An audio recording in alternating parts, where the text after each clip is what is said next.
I got an itch, now I have to start all over again. Hey witches, this is Keto Coven. In this video, we're going to talk about the different terminology that surrounds keto and the ketogenic diet. Just break it down, make it a little bit simple, make it easy and accessible for everybody. Stay tuned.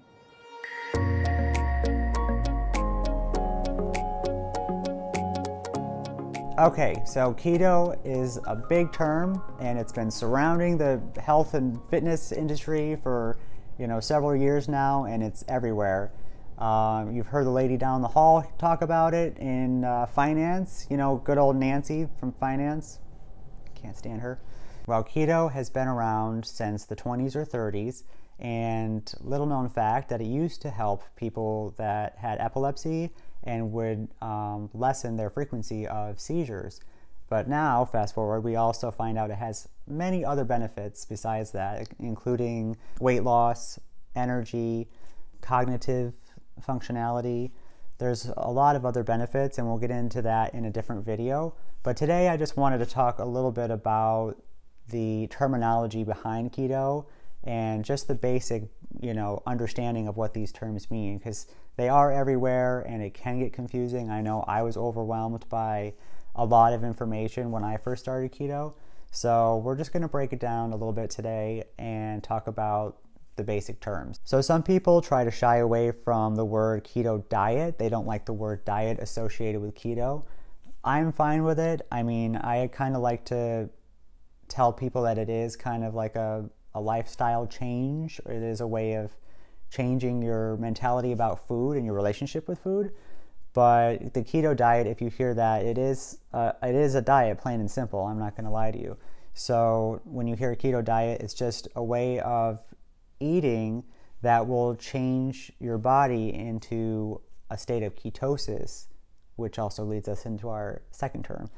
So ketosis is a term that means that your body has depleted its tank of sugar and glucose, and which was what we normally run on. We normally run on glucose, we normally run on sugar, and once that's depleted, because you've been eating a ketogenic diet, your liver starts producing what's called ketones, which is another term. So ketones are the magical element that your liver starts producing after you've depleted all of your sugar and all of your glucose, which turns into an energy source, and it also goes after the stored fat in your body already and uses that for fuel. Hey, we need energy somewhere, so we're going to go get it, and usually, or where it goes to, is your fat cells. So that's why people use it for weight loss, and it also it starts renewing your cells too. And your cells in your brain and all different kinds of cognitive things. I know that when I started, before I started keto, I was up and down when it came to energy. I was tired all the time. I felt sluggish. I never worked out. I didn't feel like working out. I didn't want to work out. But now, after keto, I feel at least 95% better, if not more, which is saying something, because I always thought I was doing fine before. I mean, I didn't eat a lot of junk food. I didn't feel like I was doing that bad in my diet. Once I switched over to keto, let me tell you, there was a drastic change once my body got adapted to keto.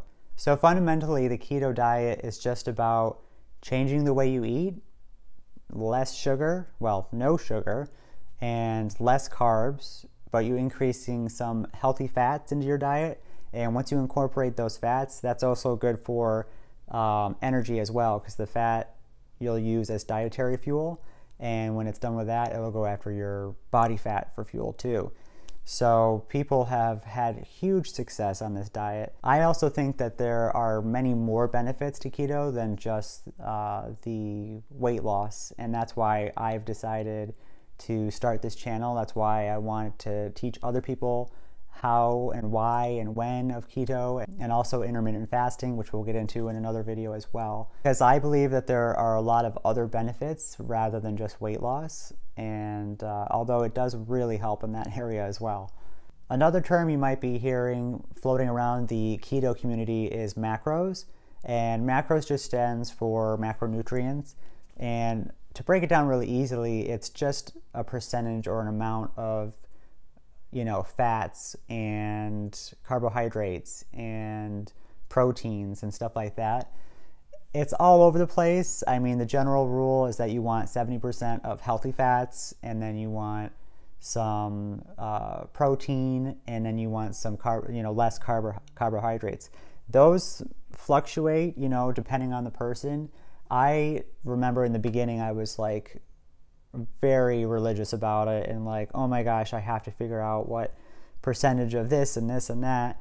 But then I decided that was too much work and I wanted this to be a little bit easier for myself. So I started listening to my body. When I felt like I was getting more hungry, I knew that I had to increase my fat in the meals just so that I would feel satiated for longer. Eventually I want to make a video about macros and guidelines about macros and whether you should stick to them or whether you should not stick to them. As it stands right now, I've been doing this for a while now. I've lost about 25 pounds and I haven't really stuck to my macros. I just kind of followed what my body was telling me. Because, I mean, as a keto witch, you have to trust what your body tells you, what the spirits are telling you, and that'll be your guide. Another term that you might hear is intermittent fasting. That usually goes hand in hand with keto, but it doesn't have to.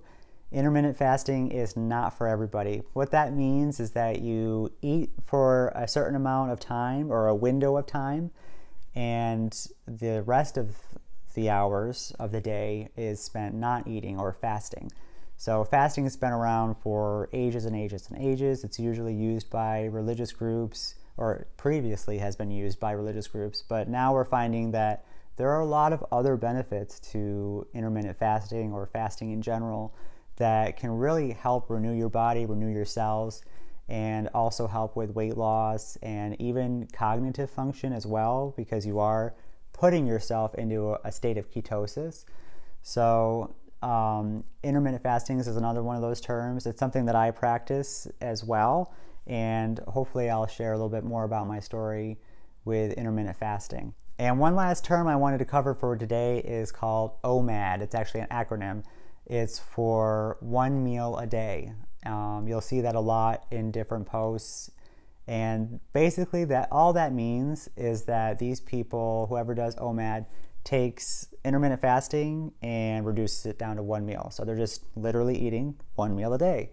So 1 meal a day is just a way for them to kind of speed up the process of weight loss if that's what their goal is. If you're like me and you're lazy and you don't like doing meal prep and you don't like doing a lot of recipes, then 1 meal a day seemed like the easiest way for me to get my body into ketosis, and it's something I've maintained for the last 3 months, and I really enjoy it, but it's not for everybody. So that's it. This was just a quick video on the different terminology that you might hear when you think about keto or when you search for keto, and I just wanted to break it down just as a starter guide. I'm going to make this kind of a series of videos like what is keto, what it means to be in ketosis, what does it look like. So stay tuned to my channel right here at Keto Coven. Don't forget to like and subscribe, and don't forget to follow me on all of my social media, and we'll see you in the next video. I can't make YouTube videos. Take 2.